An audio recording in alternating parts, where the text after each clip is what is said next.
Hey, listeners, welcome to Sub, the stand-up underground podcast. I'm Ice Wolf from West Coast San Diego, and for those first-time listeners, blame karma for dragging you here, because this week we're dedicating this entire episode to the most emotionally charged, high-stakes, guilt-fueled holiday on the calendar, Mother's Day. This is the one day a year where society collectively decides that if you don't properly honor the woman who brought you into this world, you're basically a monster. No pressure, just 24 hours to make up for 364 days of being a normal, flawed human child. Listen, I love my mom deeply, but I also live in a low-level fear of disappointing her. That's the beautiful, complicated dance of Mother's Day. So, when you're a kid, Mother's Day is pure magic. You wake up, make her a card with crayons that looks like an abstract art crime scene, glue some macaroni on construction paper, and present it like you just cured cancer. She cries happy tears and tells you it's the best gift she's ever received. You believe her because you're 7 and the world is still innocent. I remember one year, I drew our family as stick figures. My dad had a giant head, my sister was a purple blob because reasons. Hey, she was a baby. Don't ask professional work of an 8-year-old, okay? I drew my mother as a stick figure with curls and myself with a cape. The thing is, Mom framed it. She framed it. That thing probably still exists in a box somewhere, silently judging my adult life choices. But then you become a teenager and it gets awkward. You give her a $12 perfume from the drugstore and a hug that lasts 0.8 seconds because, ew, emotions. She still acts thrilled, but you can see the slight disappointment in her eyes. Not that you care. You're a teenager who puts more effort on that love letter for your crush that doesn't even know you exist. But hey, you have priorities. Now as an adult, it's a strategic military operation with emotional nukes. You start thinking about it in March. What am I getting her this year? By April, you're spiraling. By early May, you're in full panic mode. The pressure is insane because nothing from Mom actually means everything and make it meaningful. It goes like this. What are we doing for Mom? My sister responds with, she said she just wants time with us. Sis, that's code for disappointment if we don't nail this. It's the one holiday where love is measured in effort, presentation, and how well you remember her favorite flower color from 2017. And this is where my credit card debt episode comes back to haunt me like a vengeful ghost. Every year, I swear, I'm going to plan ahead. Every year, I'm on Amazon or Etsy at 11:47 p.m. the night before, panic buying something that will arrive late with a sad, sorry this is late, love you note. The gift anxiety is multi-layered. Flowers? Too basic.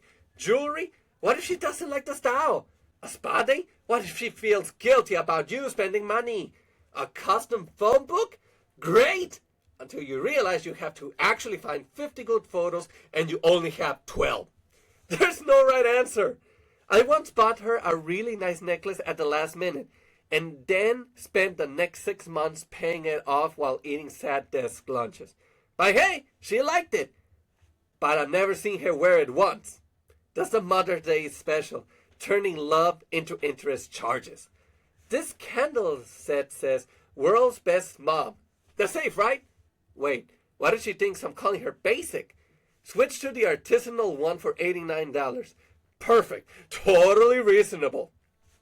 And the commercialization is ruthless. Starting in April, every ad is emotional blackmail with better lighting.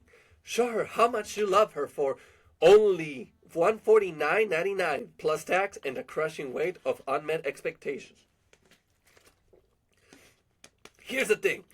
At the designated family tech fixer, Mother's Day comes with bonus labor. Get it. I'm not just talking about buying the gift and going nuts doing it. Last year, I got her a new iPad so she could see family photos easier. Sounds thoughtful, right? Family tech to the rescue. What it actually meant was 3 hours on the phone walking her through setup, transferring 8,000 photos, explaining iCloud, setting up Face ID for the 47th time, and trying to stop her from accidentally changing the whole phone to Tagalog. How the hell did she even do that? Wolfie, honey, why is Siri speaking Korean? Mom, because you held the button too long and it cut the sound of the series you were watching on Netflix. Well, I had a question about the timeline. I love being useful to her, but there's something funny about being the guy who can fix any router on Earth, but still gets nervous about picking the right Mother's Day card. San Diego turns Mother's Day into a full contact sport. Everyone wants water view brunch. You're fighting for reservations in La Jolla, Coronado, or Harbor Island like it's Black Friday at 4 a.m. Traffic is apocalyptic. Parking is non-existent. You end up paying $49 for ballet just so you're not late to the table where the mimosa costs more than your first apartment security deposit. Or you try the thoughtful outdoor plan.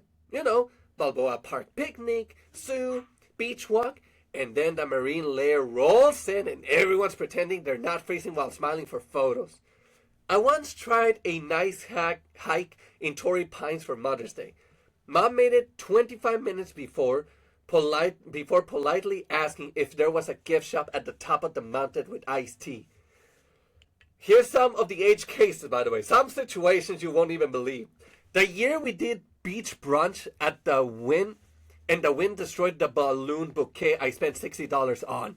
Should have just done the fruit one instead. The year I tried cooking breakfast in bed and set off the smoke alarm. Rule number 1 of trying to cook in this generation: watch a YouTube tutorial first. The year we all showed up in matching shirts because it'll be cute, and immediately regretted every life choice. It's Mother's Day, not a 10-year family reunion. But here's the real weight behind all the jokes. Mother's Day is beautiful and heavy. For some people, it's pure joy. For others, it's complicated. Strained relationships, distance, loss, or moms who did their best with what they had. Hey, some listeners are mom themselves, carrying their own invisible load while smiling through the day. The holiday forces us to sit with gratitude, guilt, love, forgiveness, and sometimes grief all at once. And we try to express it with flowers and brunch. So if your relationship with your mom is perfect, I'm a little jealous. If it's complicated, you're not alone. And if you lost your mom, I'm sorry. This day can be brutal. And it's okay if it hurts. And if you're a mom listening, thank you. The job is impossible and mostly thankless. You deserve way more than one day a year. So yeah, Mother's Day, the one holiday where we try to cram a year's worth of appreciation into 24 hours and usually falls short. But the trying still matters. I'm Ice Wolf, and this has been the Mother's Day special. I'm going to text my mom right now before I forget again and end the stress buying something at 11:45. Oh wait, no.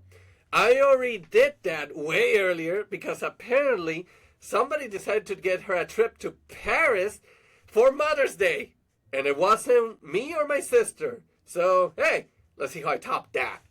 If this episode made you laugh, panic, or feel a little more seen, subscribe, rate the show, and tell your mom you love her. Preferably before the end of the holiday. Thanks for listening. Now be a good child, or at least better one than I usually am.